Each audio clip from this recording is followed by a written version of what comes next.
What if I told you that the very thing that keeps you awake at 3 a.m., that churning anxiety in your stomach, could actually be the key to unlocking your greatest achievements?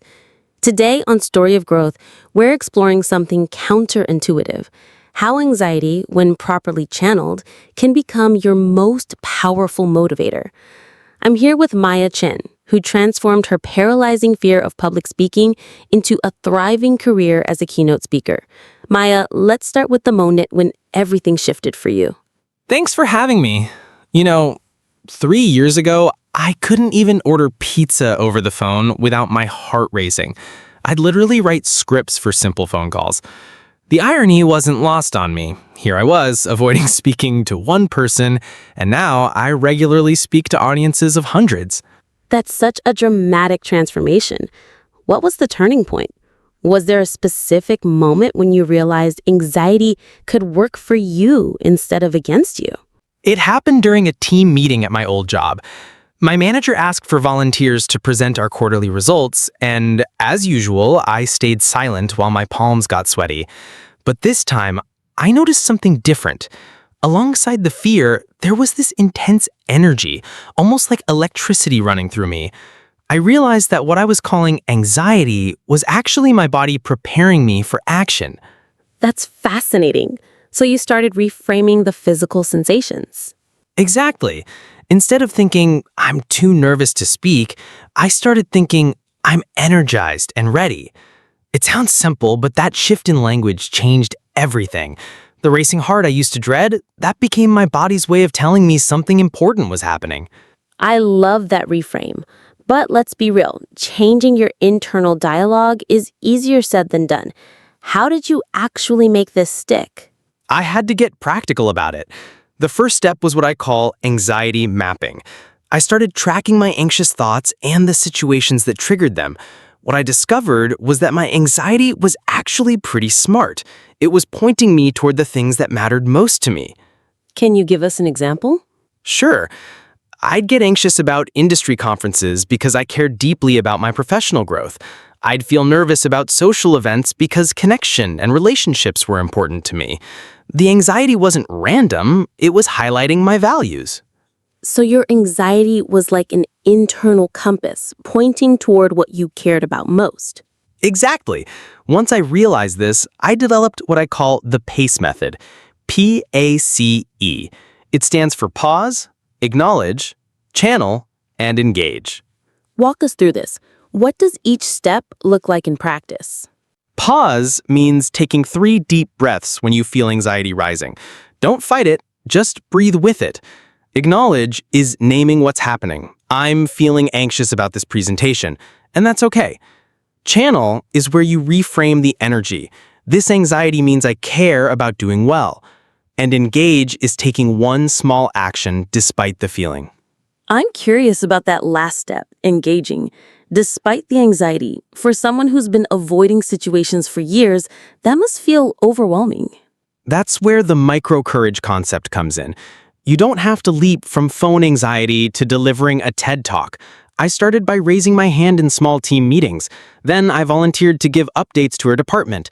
Each small action built evidence that I could handle more than I thought. It sounds like you were building a new relationship with discomfort. Yes, I had to learn that discomfort isn't danger. My therapist used to say, anxiety is often excitement without breath.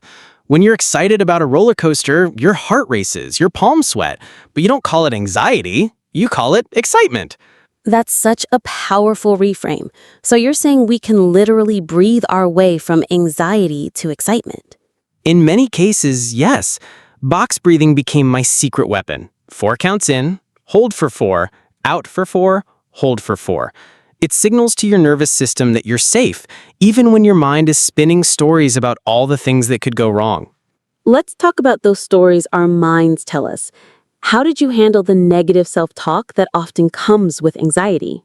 I started treating my anxious thoughts like text messages from an overprotective friend. They mean well, but they're not always accurate. Instead of fighting these thoughts, I'd thank them and then ask, what would I do if I felt confident right now? Then I'd do that thing, even if I didn't feel confident. So you were acting your way into confidence rather than waiting to feel confident before acting. Exactly. Confidence isn't a prerequisite for action. It's often the result of action. Every time I did something despite feeling anxious, I was proving to myself that I was more capable than my fears suggested. This is so practical. What would you say to someone listening right now who thinks their anxiety is too severe for these strategies? I want to be clear. I'm not saying anxiety is always helpful or that everyone should just think positive. Some anxiety requires professional support, and that's completely valid. But for many of us, there's a middle ground where we can work with our anxiety instead of being paralyzed by it. What are some signs that someone might benefit from professional help versus trying these self-directed strategies?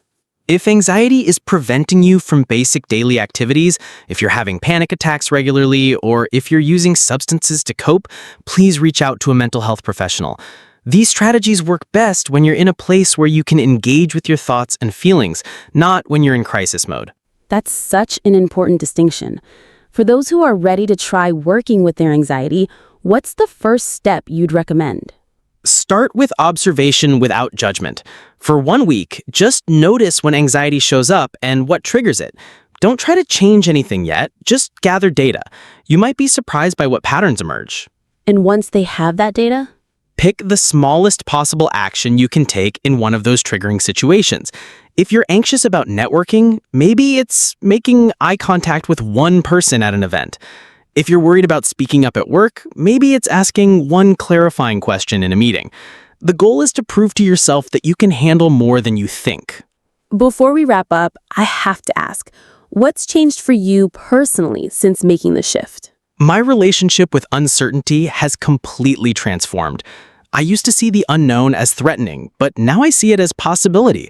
When I feel that familiar flutter of anxiety before stepping on stage, I smile because I know it means I'm about to do something that matters to me. Maya, this has been incredibly insightful. For our listeners, I want to leave you with Maya's 4 key takeaways. First, remember that anxiety often points toward what we care about most. It's an internal compass, not just random noise. Second, try the PACE method. Pause, acknowledge, channel, and engage. Third, start building micro-courage with the smallest possible actions in anxiety-provoking situations. And fourth, remember that confidence comes from action, not the other way around. Here's your reflection question for this week. What is one thing that makes you anxious that might actually be pointing towards something you deeply value? And what's the smallest action you could take to engage with that anxiety differently? If this episode resonated with you, we'd love to hear about it in the comments. Share your own experience with turning anxiety into action, or let us know what micro-courage step you're planning to take this week. Until next time, keep growing, and remember, sometimes our fears are just excitement in disguise.